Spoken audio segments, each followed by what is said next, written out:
একবার চোখ বন্ধ করে দৃশ্যটা কল্পনা করা যাক। একটা চলন্ত বিমান, মাটি থেকে 10,000 ফুট ওপরে, বাইরে হাড় কাঁপানো ঠান্ডা আর মুষলধারে বৃষ্টি। ঠিক এমন একটা সময়ে কালো স্যুট পরা এক রহস্যময় ব্যক্তি হাতে $2 লাখ একটা ব্যাগ নিয়ে প্লেনের পেছনের দরজা খুলে সোজা ঝাঁপ দিলেন সেই গভীর অন্ধকারে। আজকের এই আয়োজনে আমরা আমেরিকার ইতিহাসের এমন এক রোমহর্ষক রহস্যের গভীরে ডুব দেব, যা যে কোনো হলিউড থ্রিলারকেও অনায়াসে হার মানাবে। প্রশ্ন হল, একজন মানুষ স্রেফ হাওয়ায় কিভাবে মিলিয়ে যেতে পারে? এই একটা প্রশ্নই গত ৪৫ বছরেরও বেশি সময় ধরে বিশ্বের তাবর তাবর তদন্তকারীদের তাড়িয়ে বেরিয়েছে। দশকের পর দশক ধরে আমেরিকার সবচেয়ে বড় গোয়েন্দা সংস্থা FBI তন্ন তন্ন করে খুঁজেছে এই ফ্যান্টম বা ছায়ামূর্তিকে, কিন্তু না পাওয়া গেছে মানুষটাকে, না পাওয়া গেছে কোনো মৃতদেহ। আর এভাবেই এটি হয়ে উঠেছে আমেরিকান এভিয়েশনের ইতিহাসের একমাত্র অমীমাংসিত হাইজ্যাকিং। চলুন এই চরম রহস্যের একেবারে শুরু থেকে শুরু করা যাক। ঘটনাটা শুরু হয়েছিল ১৯৭১ সালের ২৪শে নভেম্বর পোর্টল্যান্ড এয়ারপোর্টে। আর ৫টা সাধারণ দিনের মতোই আনুমানিক ৪০ বছর বয়সী সাধারণ চেহারার এক লোক টিকিট কাউন্টারে এসে দাঁড়ালেন। টিকিটে নাম দেওয়া ছিল ড্যান কুপার। কুপার উঠে বসলেন নর্থ ওয়েস্ট ওরিয়েন্ট এয়ারলাইন্সের ফ্লাইট ৩০৫-এ। গন্তব্য ছিল সিয়াটল, মাত্র আধ ঘন্টার একটা ছোট্ট ফ্লাইট। হাতে একটা কালো ব্রিফকেস নিয়ে তিনি প্লেনের একেবারে শেষ সারির ১৮ নম্বর সিটে গিয়ে বসলেন। এরপর ২৩ বছর বয়সী এয়ার হোস্টেস ফ্লোরেন্স শ্যাফনারকে একটা চিরকুট ধরিয়ে দেন। মজার ব্যাপার হলো, ফ্লোরেন্স প্রথমে ভেবেছিলেন লোকটা বোধহয় ফ্লার্ট করার চেষ্টা করছে, তাই চিরকুটটা না পড়েই সোজাসুজি পকেটে রেখে দেন। ঠিক সেই মুহূর্তেই পরিস্থিতিটা পুরোপুরি পাল্টে যায়। কুপার একদম শান্ত গলায় ফিসফিস করে ফ্লোরেন্সকে বলেন, মিস, আপনার চিরকুটটা একবার পড়ে দেখা উচিত, আমার কাছে একটা বোমা আছে। কোনো রকম উত্তেজনা নেই, কোনো চিৎকার নেই। অত্যন্ত ঠান্ডা মাথায় তিনি এয়ার হোস্টেসকে ভয়ঙ্কর এই কথাটা জানান এবং নিজের পাশের সিটে বসতে বাধ্য করেন। ফ্লোরেন্স পাশে বসতেই কুপার তার কালো ব্রিফকেসটা সামান্য ফাঁকা করে ভেতরের ভয়ঙ্কর দৃশ্যটা দেখিয়ে দেন। ভেতরে ছিল ৮টা লাল রঙের ডিনামাইট সিলিন্ডার, কিছু তার আর একটা ব্যাটারি।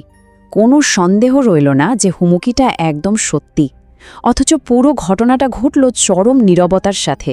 প্লেনের বাকি যাত্রীরা ঘুণাক্ষরেও কিছু টের পেলেন না। এবার আসা যাক এই হাইজ্যাকের সবচেয়ে অদ্ভুত আর মাথা ঘুরিয়ে দেওয়া দিকটিতে। পুরো প্লেনটাকে জিম্মি করে রাখার সময়ও কুপার ছিলেন একদম বরফের মতো শান্ত। অবাক করা ব্যাপার হলো, প্লেনে বসে তিনি নিজের জন্য যে ড্রিঙ্ক অর্ডার করেছিলেন সেটার বিলটাও পকেট থেকে গুনে গুনে মিটিয়েছিলেন। কুপারের দাবি ছিল $2 লাখ নগদ অর্থ। আজকের দিনের মূল্যস্ফীতি হিসাব করলে যার মানে দাঁড়ায় প্রায় $15 লাখ বেশি। বিশাল একটা অঙ্ক। শুধু তাই নয়, তার আরও দাবি ছিল 4টে প্যারাশুট এবং সিয়াটেলে ল্যান্ড করার সাথে সাথে একটা রিফিউয়েলিং বা জ্বালানি ভরার ট্রাক প্রস্তুত রাখতে হবে। সময়টা তখন সত্যি টিকটিক করে এগোচ্ছিল। টাকা আর প্যারাশুট জোগাড় করার জন্য প্লেনটিকে প্রায় 2.5 ঘন্টা সিয়াটেলের আকাশে চক্কর কাটতে হয়। আর সবচেয়ে অবিশ্বাস্য ব্যাপার হলো, প্লেনে থাকা ৩৬ জন যাত্রীর কেউই জানতেন না যে তারা একটা হাইজ্যাক হওয়া প্লেনে বসে আছেন। তাদের শুধু বলা হয়েছিল যে ছোটখাটো যান্ত্রিক গোলযোগের কারণে একটু দেরি হচ্ছে। অবশেষে বিকেল ৫টা ৪৬ প্লেনটি সিয়াটেলে ল্যান্ড করে।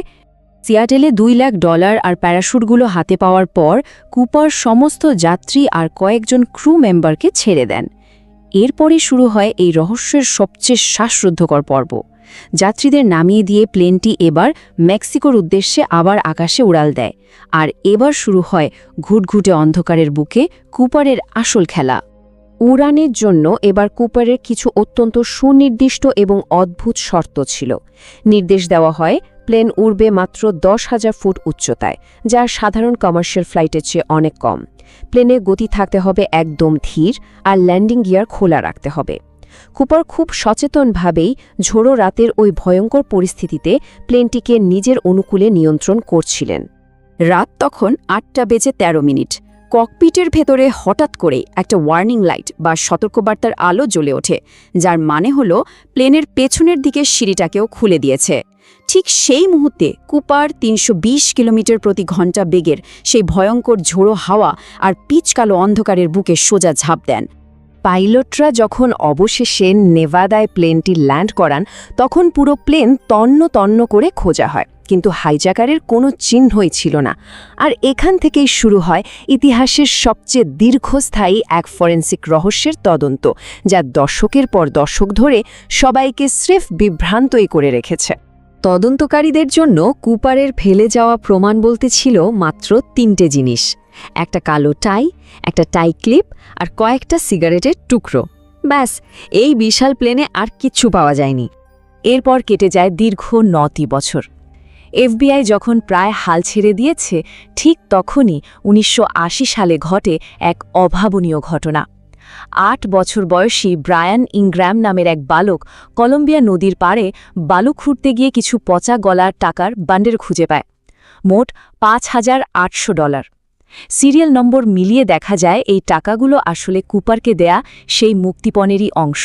বিজ্ঞানের একটা ছোট্ট সূত্র এরপর পুরো কেসের মোড় ঘুরিয়ে দেয়। কুপারের ফেলে যাওয়া সেই টাই ক্লিপটি অণুবীক্ষণ যন্ত্রের নিচে পরীক্ষা করে বিজ্ঞানীরা তাতে টাইটানিয়াম এবং অ্যান্টিমনির কিছু মাইক্রোস্কোপিক কণা খুঁজে পান। 1971 সালের দিকে এই রাসায়নিকগুলো শুধুমাত্র উন্নত মহাকাশ গবেষণা বা মিলিটারি ল্যাবেই ব্যবহার হতো। এই অসাধারণ আবিষ্কারটা প্রমাণ করে দেয় যে কুপার মোটেও কোনো সাধারণ অপরাধী ছিলেন না। তিনি ছিলেন অত্যন্ত দক্ষ কেউ, যিনি সম্ভবত কোনো অ্যারোস্পেস কোম্পানি বা সামরিক বাহিনীতে কাজ করতেন। এত সব প্রমাণের পর তদন্তের একেবারে শেষ ধাপে এসে একটাই বড় প্রশ্ন সামনে এসে দাঁড়ায়: কে ছিলেন এই ডিবি কুপার?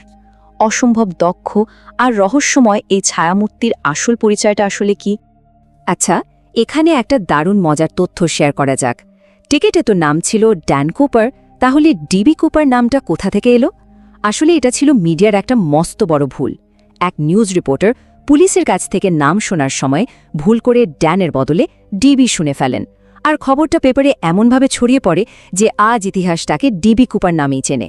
সাইকোলজির ভাষায় একে বলে অ্যাঙ্কারিং এফেক্ট, এমন এক প্রবণতা যেখানে প্রাথমিক ভুল তথ্যই শেষ পর্যন্ত মানুষের কাছে সত্য হিসেবে গেঁথে যায়। এফবিআই দীর্ঘ বছর ধরে প্রায় 800 জনকে সন্দেহভাজন হিসেবে জেরা করেছে। এর মধ্যে প্রধান দুজন ছিলেন রিচার্ড ম্যাকয়, যিনি কুপারের ঘটনার ঠিক 5 মাস পর একদম হুবহু একই কায়দায় আরেকটি প্লেন হাইজ্যাক করেছিলেন, আর দ্বিতীয়জন রবার্ট র্যাক্সট্রো, একজন প্রাক্তন সামরিক পাইলট, যার চেহারার সাথে কুপারের সে বিখ্যাত স্কেচটির অদ্ভুত মিল ছিল।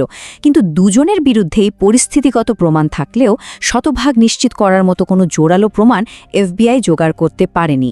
দশকের পর দশক ধরে এত সূত্র, এত বৈজ্ঞানিক পরীক্ষা আর অগণিত জেরার পরেও শেষমেশ কোনো অকাট্য প্রমাণ মেলেনি। শেষ পর্যন্ত চরম হতাশার সাথে 2016 সালে এফবিআই আনুষ্ঠানিকভাবে এই দীর্ঘতম তদন্তের সমাপ্তি টানে এবং কেসটি ক্লোজ করে দেয়। তদন্ত বন্ধ হয়ে গেলেও রহস্যটা কিন্তু থেকেই যায়।